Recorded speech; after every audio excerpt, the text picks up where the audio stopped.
Je suis très ravi d'être avec vous à cette heure-ci. Mais j'ai beaucoup de questions, mon vieux, que je pose les gens. Mais ils ne veulent même pas comprendre. Ils désirent toujours dans les mensonges. Et quand je dis, ils disent que moi, Ntimouze, oh, je parle, c'est moi qui dis les mensonges, la Bible dit la vérité. Alors, moi, une question que je vais poser, que vous allez aussi m'aider, peut-être que je peux être mensonger sans les avoir. Comment, je me demande la question, comment les soldats, quand ils sont venus prendre Jésus, ils n'ont pas su que c'est bien lui, Jésus, jusqu'à ce que Judas lui-même vienne donner un baiser à Jésus pour qu'il puisse connaître que c'est lui. Or, il arrivait dans leur ministère. Ça, c'est la première question. Oui. Enchaînez toutes les questions. Alors, la deuxième question. Comment les gens disent que Jésus a fait 3 jours dans la tombe? Or, moi, je vois que la Bible dit les mensonges. Je sais que ce n'est même pas 3 jours. Mais comment les gens disent que c'est moi qui est mensonger, que Jésus a fait 3 jours dans la tombe? Or, moi, je connais que ce n'est pas 3 jours. Est-ce que vous pouvez m'aider à répondre à mes questions? Hey. Ça fait longtemps que je te vois. Toujours dans la vidéo, aujourd'hui, je te vois face à face. Hey, moi aussi.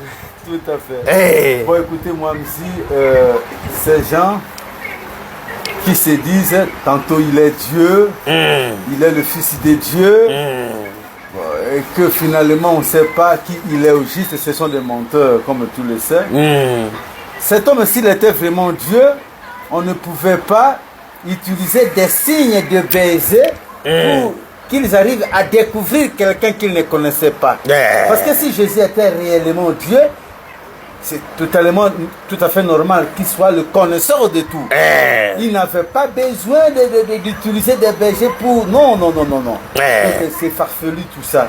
Alors pour ce qui est de cette histoire de 3 jours, il n'y a que les enfants nés avant-hier qui peuvent croire à de tels mensonges parce que ce sont eux-mêmes qui nous ont dit. Et les licenciés croient à ça. Oh, c'est ça le problème. Quel licencié? Il est mort, paraît-il, le vendredi soir, n'est-ce pas? Oui, à 15 heures. À 15 heures. C'est ce que la Bible dit. Voilà. Et puis, de vendredi à samedi à 15 heures, ça fait combien de jours? C'est 1 jour. Alors, de samedi à dimanche soir, à 15 heures, ça fait combien de jours? 2 jours. Mais lui, il a ressuscité quand? Il a ressuscité très tôt matin. Il n'a pas même attendu même 6 heures. Il a ressuscité très tôt matin de quel jour? De dimanche. Alors, ça fait combien de jours? C'est 1 jour avec quelques heures. Avec quelques heures. Alors, 1 jour et quelques heures, on nous dit qu'il est mort pendant 3 jours. Voilà.